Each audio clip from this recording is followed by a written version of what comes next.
I take 2 medications every morning. I've taken them since I was 78. One is a senolytic compound that clears damaged cells. The other supports mitochondrial function in a way that my physician describes accurately, but whose mechanism I have never fully understood. Together, they have kept me biologically somewhere in the vicinity of a fit 60-year-old for the past 45 years. I am aware that this is extraordinary. I am also aware that extraordinary is not the same as good. The anti-aging research that produced the medications I take was being actively conducted in 2026. The Hallmarks of Aging Framework, first published in 2013 and significantly expanded by 2022, had provided a scientific roadmap. Senolytics, compounds that selectively eliminate senescent cells, were in human trials. Rapamycin and its analogues were showing lifespan extension in animal models.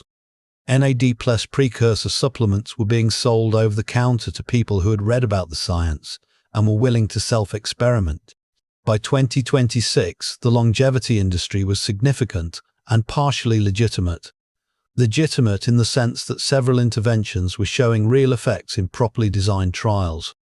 Partially in the sense that the supplement and wellness sectors had attached themselves to the research framework and were selling products with minimal evidence to people with maximum optimism and disposable income.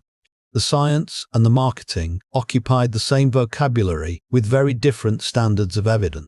The inequality dimension was visible from the beginning and became the defining social consequence of the longevity revolution.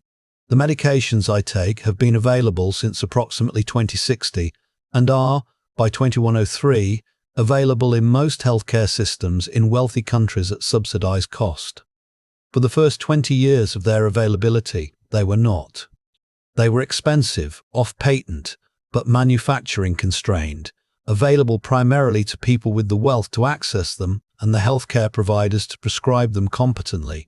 The political economy of extended lifespans was not adequately considered in the early decades.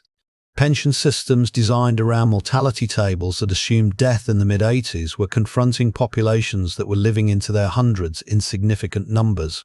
Retirement age debates that had been contentious at 67 became absurd when the question was whether someone biologically equivalent to a 60-year-old at the age of 90 should continue working. The social contract around work, retirement, and generational wealth transfer required reconstruction. The resource consumption arithmetic was straightforward and uncomfortable. More people living longer, consuming, inhabiting space, requiring healthcare and food and energy, on a planet with fixed carrying capacity. The longevity revolution did not cause the resource pressures of the 2050s and 2060s, but it was a multiplier. The same people who had driven the consumption patterns of the 20th century were still consuming, in some cases, into the 22nd.